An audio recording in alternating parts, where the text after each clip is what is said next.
Arrêtons-nous encore, Oui. Julie Couronnet, un petit moment sur l'action de l'accompagnement. Il y a des dispositifs d'accompagnement public qui existent. La Cour des comptes a fait un bilan fin 2021 en demi-teinte, qu'il s'agisse de la PACEA, la garantie jeune, ou d'une inscription à Pôle emploi, qui représente des contraintes en fait pour les jeunes. Finalement, on rate le public visé. C'est ça l'idée, comment on peut faire mieux, comment on peut quand même continuer d'accompagner au niveau public. Et après, on verra comment les entreprises accompagnent aussi. Alors moi, j'ai participé en tant que sociologue à l'évaluation de la garantie jeune et plus particulièrement sur le volet que fait la garantie jeune aux jeunes. Donc la garantie jeune vient d'être remplacée par le contrat d'engagement jeune.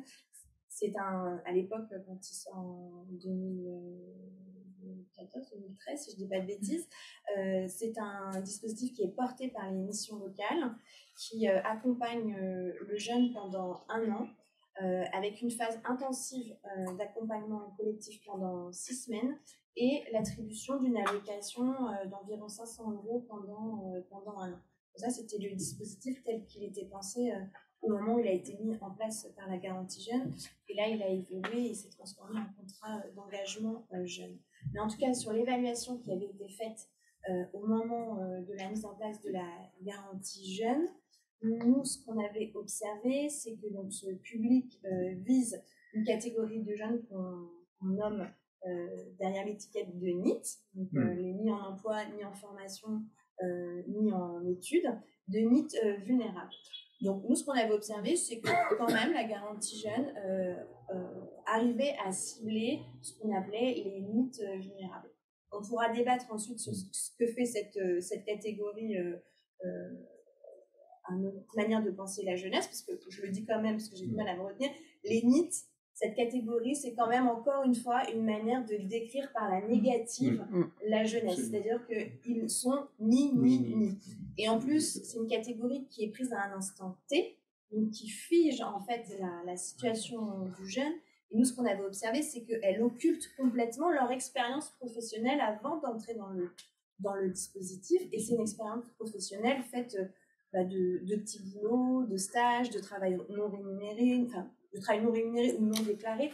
Et donc ça a invisibilisé cette expérience professionnelle et je pense que c'était regrettable.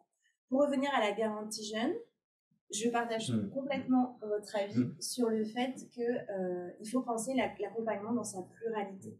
La garantie jeune, c'était un dispositif qui avait pour philosophie d'intervention de tout miser sur l'emploi. C'était le work first, c'est l'emploi d'abord. C'est en mettant les jeunes rapidement dans une situation d'emploi et en multipliant les expériences professionnelles qu'on allait pouvoir insérer dans un premier temps professionnellement les jeunes et socialement.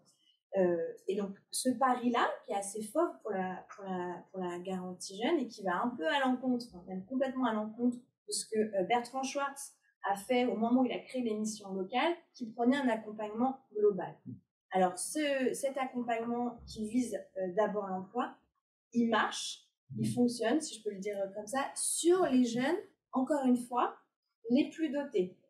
Le type des jeunes qui ont un bac professionnel, qui ont un CAP, qui ont un BEP, qui ont le permis de conduire, qui sont mobiles.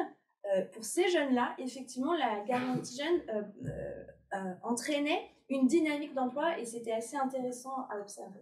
Ensuite, il y a deux autres types de trajectoires. Il y a ce qu'on avait appelé les jeunes qui vont se préparer à l'emploi. Et là, pareil, de nouveau, je partage vos propos sur qu'est-ce qu'on avait mis derrière se préparer socialement à l'emploi. On avait mis, et ça c'est assez révélateur des jeunes que je rencontre, la confiance en soi. C'est-à-dire qu'il y avait des jeunes qui racontaient moi, je n'osais pas prendre le téléphone pour appeler un employeur.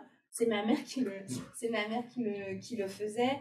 J'étais très stressée en situation d'entretien d'embauche. Et donc, le dispositif, avec cet accompagnement collectif, avec le travail des conseillers, faisait que les jeunes arrivaient à se présenter à l'oral, arrivaient aussi à se réparer, à se soigner, parce que, et ça, je voulais aussi le rappeler, toutes les enquêtes publiques montrent à quel point la jeunesse a été éprouvée par la crise sanitaire et notamment tous les syndromes de dépression et qui relèvent des syndromes psychologiques plus vastes. et que ça, on en mesure les effets seulement maintenant. Et donc, il y a une jeunesse qui se répare, pour revenir à la garantie jeune. Et ensuite, il y a une jeunesse où on a appelé avec des parcours empêchés. Et là, le dispositif ne les atteint pas. Et c'est ce que j'observe quand même globalement sur l'ensemble des dispositifs que j'ai étudiés. Les dispositifs ne les entament pas parce que l'urgence économique, elle est trop forte. En fait, quand vous devez penser à manger ou à vous héberger, vous ne pouvez pas vous mobiliser sur l'emploi. Et là, effectivement, la question de la prise en charge globale, elle est importante. Et encore, faut-il donner les moyens, en fait, aux professionnels de pouvoir construire sur un temps plus long.